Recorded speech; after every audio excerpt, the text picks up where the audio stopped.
Well, in news just in, one pupil has died and more than 30 others rushed to hospital after they collapsed at the Bhekizizwe Junior Secondary School in the Eastern Cape. Well, paramedics were called in to assist, but the cause has not yet been determined. But it appears that only female pupils have been affected. For more on this developing story, we're joined on the line by our reporter, Mqanduli. Good afternoon, Zimkita. Thank you for joining us on the News Today desk. What's happening at the school right now, and do we know at this stage what's causing the children to be hospitalized? Good afternoon, Kirshni. Well, at this stage, doctors have not confirmed what the real cause of the vomiting and fainting of these about 30 pupils, the reason why they led to the vomiting. At this stage, it has not been confirmed. The only thing we know is that around 11 o'clock this morning, some learners were screaming in classes, some were crying, and some were fainting, and some had to be rushed to the nearby hospital. And unfortunately, one of them died on her way to hospital. And doctors are still busy examining and doing some blood tests on those who got to hospital to establish the real cause of this whole mysterious illness that affected them. How is the school handling this whole situation, Zimkita? Is it normal operations? Have they closed for now? And has there been any reaction from the health department or the Department of Education at this point?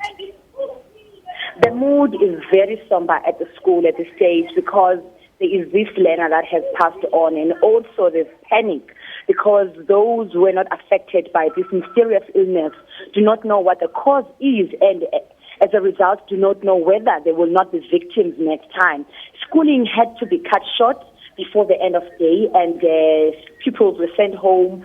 A couple of parents, especially those who are among the SABC members, went to the school to hear from the principal what could have led to this illness that is not known at this stage.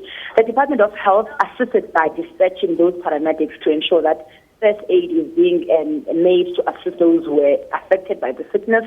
And the Department of Education phoned the district offices, according to the provincial spokesperson, Maibongo Mtima, says there will be a meeting tomorrow to try to get some officials to the school to establish what happened. But Kirshni, let me mention it to you that around summer in these rural areas of the Eastern Cape, we usually get such cases where children panic and vomit, but it has never led to a pupil dying because of this. We saw near BC late last year another school which had a similar incident where children were just screaming for no apparent reason, fainting, but the following day things went back to normal. But at this school, we don't think things will be normal immediately because now one learner has passed on, so the mood has really changed. But tomorrow we'll have more on this as we'll know after the examinations have been done by doctors that will give us feedback onto what is the main reason that caused this whole thing. Zimkita, what would you say has been the level of communication and engagement between school officials and the parent community, who must be very worried and distressed at this point? How forthcoming has the school principal been with releasing information to the community? We have been in touch with the Department of Education, but we have been in touch with the provincial office, who have been in touch with the local officials of the department. But what we could sense from the parents is that because there is no one who really knows what caused this illness, for officials to quickly get to the school, that was a challenge, and also because children just disrupted everything as soon as they were screaming and fainting. So when officials got to the school, it was too late for people to be addressed. But tomorrow, parents will be there, and some social workers are expected to be dispatched to the schools to try and give some comfort to those learners who saw this learner dying in front of them.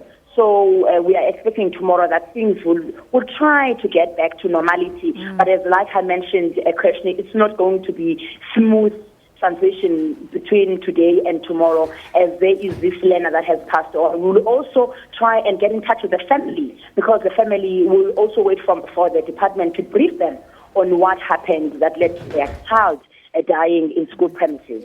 Thank you, Zimkita. Our reporter on the line to us there from the Eastern Cape. We will be keeping a close eye on that developing story, so do stay tuned to our later bulletins. But for now, let's move on. It's